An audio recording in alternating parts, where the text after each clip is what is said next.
Там на мониторе рабочий процесс.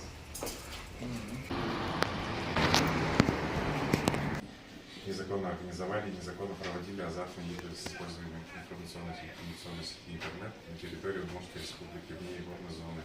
6 Уголовно-процессуального кодекса разъясняют, что имеете право знать, в чем вы подозреваетесь, получать копию постановления о возбуждении против вас уголовного дела, копию протокола задержания, либо копию постановления о применении к вам иной меры пресечения.